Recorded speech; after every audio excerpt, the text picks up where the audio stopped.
میرے بھائی ہم معاویہ پہ بات نہیں کرتے، ہم ابو بکر عمر عثمان عائشہ پہ بات کرتے ہیں. معاویہ کی باری نہیں ہے. ہم یہ غلطی نہیں کرتے ہم آپ کے ساتھ یزید پہ بات کریں، معاویہ پہ بات کریں. آپ آ جائیں ابو بکر پہ بات کرتے ہیں، عمر پہ بات کرتے ہیں، ٹھیک ہے نا. معاویہ کو ہم پیغمبر مانیں گے، معاویہ کو ہم ملک مانیں گے. تم آ جاؤ ابو بکر عمر کا ثابت کرو نا، ثابت کرو. وہ چیز جو ہم کہتے ہیں اس کے پاس نہیں تھا، اس کو ثابت کرو. ابو بکر عمر پہ بات کرنا ہے چشتی صاحب تو بات کرو. ہم معاویہ پہ ٹائم ضائع نہیں کرتے. تم معاویہ کو حضرت کہو، تم معاویہ کو ملک کہو، فرشتہ کہو، ہم بھی کہیں گے لیکن ہم بات کریں گے ابو بکر عمر پر. معاویہ پہ ہم ٹائم ضائع نہیں کرتے، یزید پہ ٹائم ضائع نہیں کرتے. آپ آ جاؤ ابو بکر کے اسلام پہ بات کرتے ہیں، عمر کے اسلام پہ بات کرتے ہیں کہ یہ مسلمان تھے یا نہیں تھے. بسم اللہ. آپ میں ہے کوئی مرد، آپ کے جماعت میں ہے کوئی عالم مجھ پہ اس مسئلے پہ مناظرہ کرے؟ ابو بکر اور عمر کے اسلام و ایمان میں ہے کوئی؟ مسلمان ثابت کرو. میں معاویہ کو پیغمبر مانوں گا، میں کلمہ پڑھوں گا معاویہ کا. بڑا ہے معاویہ پہ بات کرنے والا. اس کے بعد جب نبی صلی اللہ علیہ وآلہ وسلم ہجرت کے لیے جا رہے تھے تو راستے میں پہلے غار ثور کے اندر 3 دن کے لیے آپ رکے. میں نے اس غار کی زیارت بھی کی ہوئی ہے. اس پہاڑ پہ چڑھنا آج کے دور میں بھی، جبکہ کافی راستے بھی بنا دیے ہیں، سیڑھیاں بھی ہیں، 1.5 سے پونے 2 گھنٹے کی ایکٹیویٹی ہے ابھی بھی ایک جوان بندے کے لیے بھی. غار ہرا تو آسانی سے آپ پہنچ جاتے ہیں، غار ثور تو اکثر لوگ جاتے ہی نہیں ہیں، وہ اتنا مشکل ہے. ایک دفعہ میں نے الحمدللہ وہاں پر سعادت حاصل کی ہے. تو اس واقعے کا ذکر تو ایون قرآن حکیم میں موجود ہے. سورہ التوبہ کی آیت نمبر 40 کے اندر اللہ تعالیٰ نے باقاعدہ اس واقعے کو کوٹ کیا ہے، جو اللہ تعالیٰ نے اسپیشل پروٹیکشن فرمائی تھی اپنے محبوب صلی اللہ علیہ وآلہ وسلم کی.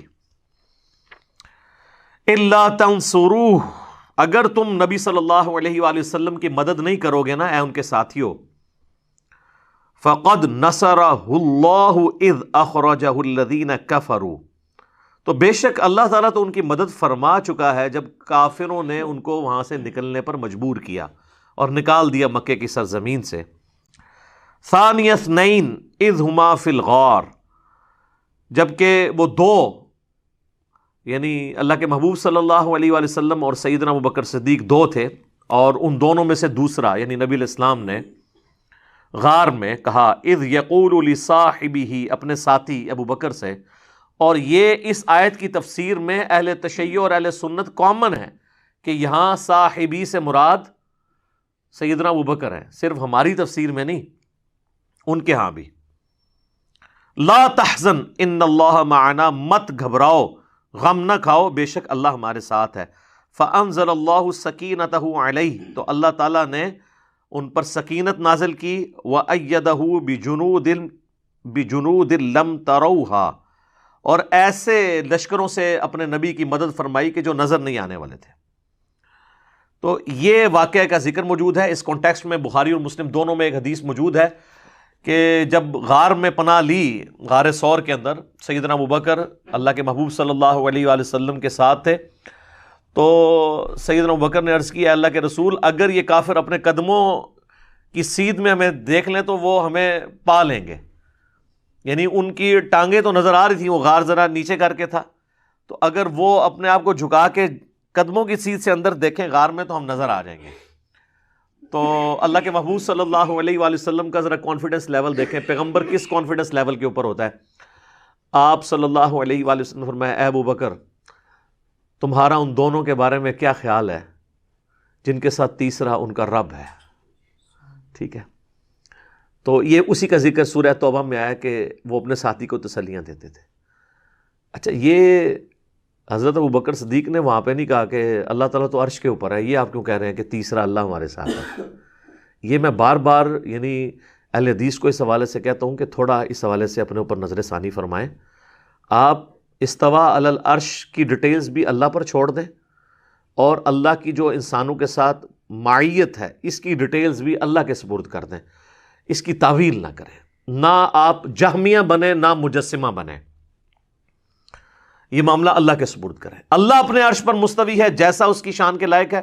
وہ اپنے عرش پہ مستوی ہوتے ہوئے ہمارے ساتھ ہے. نحن اقرب الیہ من حبل الورید، وہ ہماری رگ جان سے بھی زیادہ قریب ہے جیسا کہ اس کی شان کے لائق ہے. سورۃ المجادلہ میں آیا نا کہ تم 3 نہیں ہوتے کہ چوتھا تمہارا رب تمہارے ساتھ ہوتا ہے، ٹھیک ہے جی، تم 5 نہیں ہوتے کہ چھٹا تمہارا رب تمہارے ساتھ ہوتا ہے، نہ اس سے کم نہ اس سے زیادہ، تم جہاں کہیں بھی ہو وہ تمہارے ساتھ ہوتا ہے۔ اور کس طریقے سے آپ کو سمجھایا جائے؟ بخاری اور مسلم دونوں میں حدیث ہے، اللہ کے محبوب صلی اللہ علیہ وآلہ وسلم اصحاب کے ساتھ جا رہے تھے، تو اصحاب بلند آواز سے کوئی پڑھ رہا تھا اللہ اکبر، کوئی کہہ رہا تھا سبحان اللہ، کوئی پڑھ رہا تھا لا الہ الا اللہ اونچی آواز میں، تو آپ نے فرمایا کہ تم کسی بہرے اور غائب کو نہیں سنا رہے۔ تو اس کا الٹ کیا ہوگا کہ اللہ سننے والا ہے اور غائب نہیں ہے، وہاں پر ہے جیسا کہ اس کی شان کے لائق ہے۔ اور پھر آپ نے مزید وہم نکالا کہ تمہارا رب تمہاری سواری کی گردن سے بھی زیادہ تمہارے قریب ہے۔ جب انسان اونٹ پہ بیٹھا ہو تو اس کی کوہان اور گردن قریب ہوتی ہے نا، اس سے زیادہ تمہارے قریب ہے جیسا کہ اس کی شان کے لائق ہے۔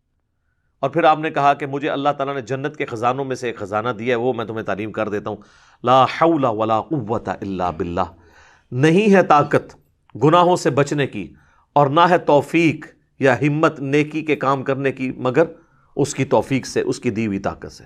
خیر یہ میں نے ضمناً بات کی۔